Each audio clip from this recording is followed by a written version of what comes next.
بسم الله السلام الله عليكم ملول باجوكتان نيجي لهالله يوا بدامية بين مشاي بارقة بنان كيس دقي هرتا عيبي تعال حديات مقشان عيب الله أسترو ما أسترنا ليري waxaa aada u badatay doqonnimada ay raggeena Soomaaliyeed oo anagu aan qayb ka nahay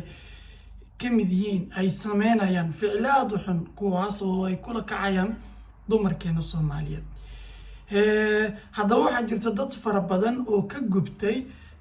dhibaatadaas ay raggu sameynayaan ay kula kacayaan dumarka Soomaaliyeed horta mid ogaada laba isbiirsatay labada isbiirsatay waxay tahay xishoodkii dumarkii oo dhammaaday iyo damiirkii raganimo oo sii yaraanaysa labadaas oo isbiirsatay waxay sabab u noqotay in hab nooc kala oo cawaanimo ay u dhaqmaan ama ay bulshadii oo dhan u dhaqanto midda koowaad dhibka horta wuxuu ka bilowday dadkeenan Soomaaliyeed gaar ahaan dadka daawado muuqaalada baraha bulshada la soo geliyo sababtoo ah iyaga ayaa waxa ay sababeen in dad fara badan ay xishoodkii ay ka tagaan sabab shalay nin wadaad ah ayaa Facebook noo soo fadhiistay oo dabacasir la dhaho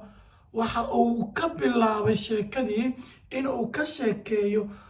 waxyaabihii qarsoonaa ee diinteenu ay fartay in la qariyo asigoo wadaada ayuu wuxuu bilaabay inuu social media soo fadhiisto inuu awro la ka sheekeeyo iyo waxyaabo qarsoon iyo waxyaabihii la asturi jiray oo mataqaanaa loo sameeyey guur iyo in aqal la dhisto loo sameeyey ayuu bari bulshada noogu sharaxay adinkuna waxaad tirahdeen sheekhow keep going waxaad ka dhigteen qof caana hawadaas galay waxaa soo hartay sidii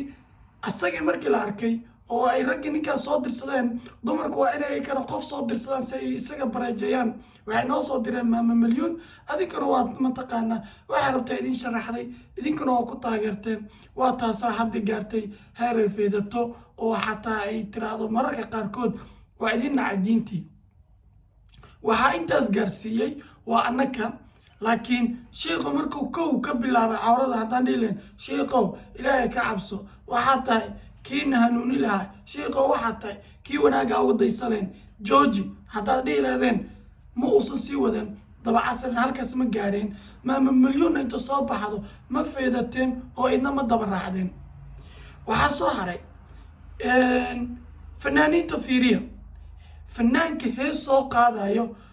heestiisa haddii uu rabo inay u gadmato oo uu yahay fanaan shushuba ma ka hadli maayo fanaaniinta waaweyn ka hadli maayo oo mataqaanaa codkooda iyo miisaankooda aqooneed fanka ku jooga ka hadli maayo kuwan dulufyada hadda markay hees inay soo qaadaan ay rabaan waa inay gabar Soomaaliyeed ceebteeda ku soo daraan ama eray ahaan ugu soo daraan ama ay ku soo daraan mataqaanaa ii sheegeen iyadoo qaawanba ay soo dhigaan mid maskiina oo waxay ogtaan la arkinin inta soo qaawiyaan ay soo dhigaan kaba soo tagba halkaas waxaa idin soo raaca maama milyuun iyo dabacasir markii laga tago waxaa soo imaaday yar baraha bulshada isna markiisa hore kasoo bilaabay YouTube iyo halkaas oo isaguna ka bilaababa sheekadaba ka bilaababa gabar xubnaheeda inuu tilmaamo ilaa uu magac u baxsaday ilaa uu fanaan isku bedelay oo isla gabadhii xubnaheeda kusoo hiisay adinkana aad tirahdeen fanaan weyn waaye waa taqaaniin magaciisa idiin sheegi mana rabo muhiimadna iima laho marka waxaa soo haray marka intaas markii laga soo tegay waxaa soo hartay wiilka Soomaaliyeed wuxuu u haystaaba gabadha qurxoon midda lugteeda shaqfisheeda iyo daankeeda banaysay ayuu u haystaa tan qurxoon maanta gabadha isu soo dhigta baraha bulshada meesha taatee iyadoo qaawan oo kala shidan waxaa lagu leeyahay heblaayo way shidan tahay way kala kacsan tahay duurkay gashaa ilaa aan caan ka dhigno magaaladay ku jirtaa marka laba aan kala qaadno inaa u sacabatubno kan wax feedo iyo tan feedata inaa u sacabatubno oo aan dhahno keep going quruxleeda iyo lajanka aan dhahno iyo in aan hadhowdii ka damqanno natiijada ka imaata kuwaas inaan ka damqanno aan kala reebno maxaan ula jeedaa ha xumaan ha xanaaqin haddii aad aragtid gabar soomaaliyeed oo la qaawiyey oo sharafteeda baraha bulshada la wareejinayo ha ka xanaaqin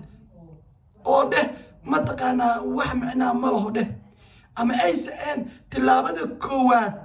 waxaan ka qaadnaa kuwa ka ganacsada xumaanta dumarka kuwa ka bayac mushtara kuwa mataqaanaa wanaaga ka raadiya sumcad dilka iyo mataqaanaa iyo ku ciyaaridda dumarka soomaaliyeed kuwa ka ganacsado oo adinku aad sheerta iyo laagta iyo commentiga aad la daba wadaan kuwaas demiya ana waxaan aaminsanahay kuwaas haddii la demiyo oo nin mataqaanaa naag cayna youtube-kiisa la demiyo nin mataqaanaa soo qaado hees gabar islaameed ama gabar uu qaawiyo soo saaray haddii aan demino oo aan dam siino way haraysaa gabar soomaaliyeed in laga oysiiye midda kale raggeena soomaaliyadu war aan isku xishoono war aan damiirkeennii aan soo celino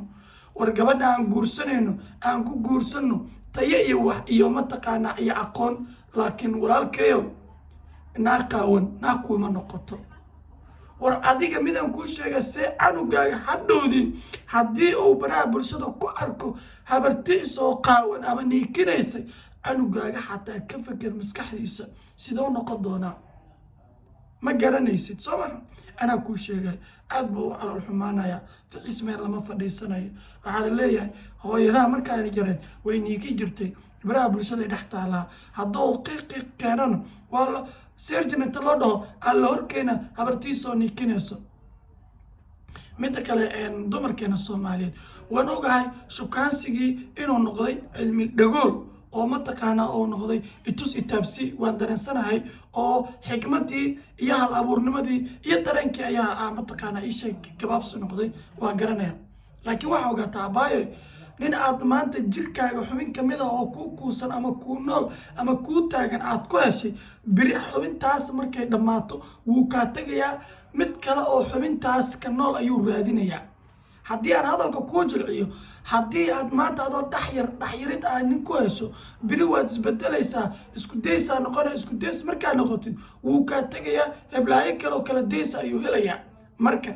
isku days iyo kala days in lagugu qaato haddii aad rabtid is astur dareenna la imaaw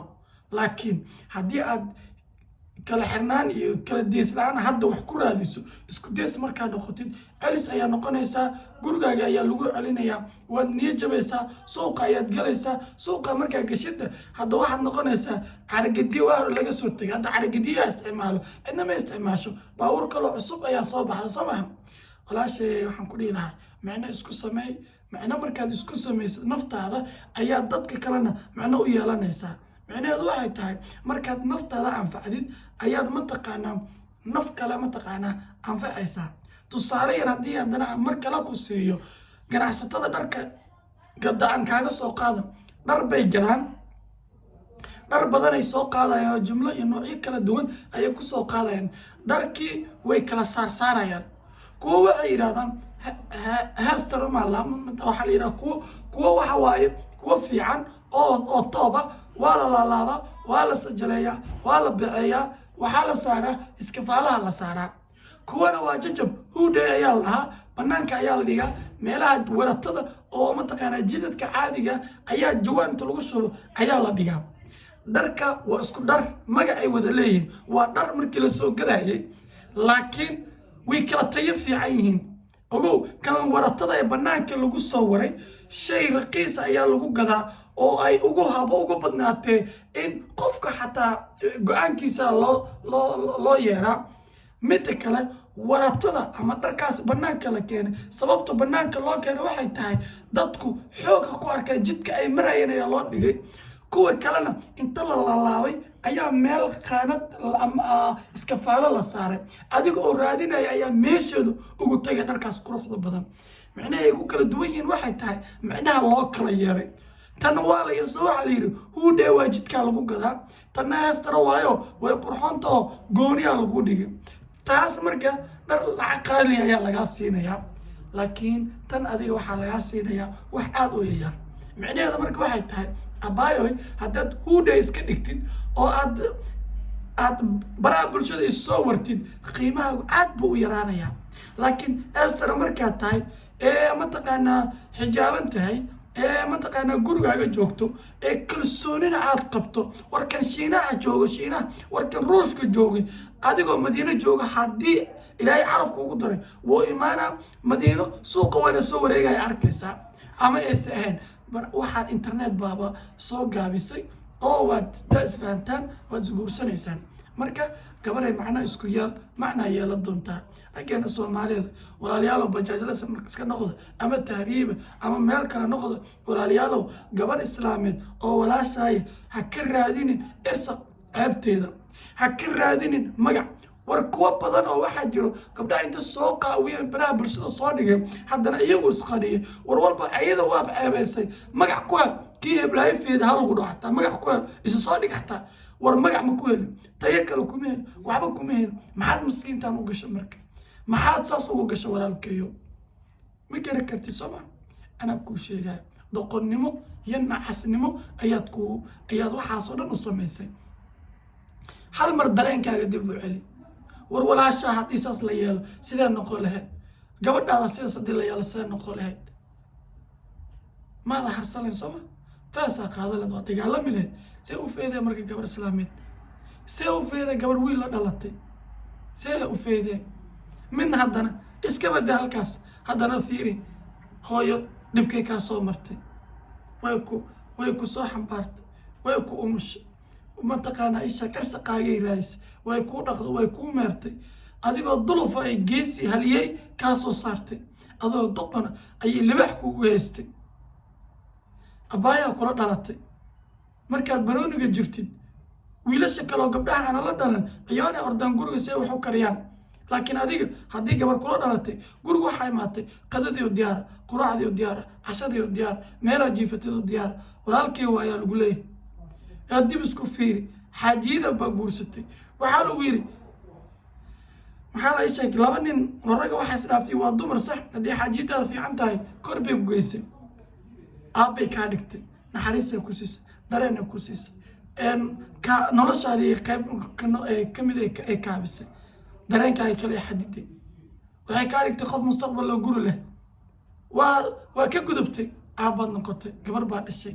waxay ku leedahay aabbo oo naxariis bay ku siinaysaa guriga markaa imaato madaxay kuu riixee lugahay kuu riixee aabbeeyaa saana aabbeeyaa kana ayay oranaysaa war doqonow intaas intay kaa aaday war doqonow intaasoo dhan maxaa u fahmi weyse ma fahmi kartid anaa kuwa ma fahmi kartid laakiin walaalkeeyow aan isku xishoono damiirkeenana aan dib u celino aan gabdhaha Soomaaliyeed u naxariisano aad iyo aad u mahadsantihiin waxaan idinka codsanayaa meel walbaa joogtaan inaan horta ka bilaabno doqomiinta ka ganacsada dumarka ceebahooda inaad block saartaan dislike saartaan mataqaanaa kala laabataan subscribe-ka war wax walba oo lagu cuuryaami kara ku cuuryaamiya kuwa marka hore dumarka ka ganacsada sharaftooda marka labaad waad arki doontaan isbeddel ka dhici dooneen aad iyo aad idiin salaamaya magacaygu waa Cabdiraxmaan Maxamed Calaad janaalkaad daawanaysaana waa Markhaati TV aad iyo aad idinkugu mahad celinayaa sida wanaagga leh ee mataqaanaa aad mar walba aad warbixinadeeda ula falgashaan anigu waxaan ahay qof ay aad ugu weyn yihiin dumarka Soomaaliyeed waayo meel weyn ayay dumarku iga yaalaan waana qaybta ugu badan 90% ee nolosheeda waxaa iskale waa dumar waayo waxaa ilaahay ila dhaliyay mataqaanaa dumar kuwooda ugu sharafta badnaa kuwooda ugu dareenka badnaa aad iyo aad baan u jeclahay dumarkeena guud ahaan waan hubaa in ay iyaguna ay dareenkaasi mid ka xoogan ay leeyihiin laakiin doqonnimada aan ka dhaafno dumarkeena aad iyo aad idiin salaamaya meel walba joogtaan salaamu calaykum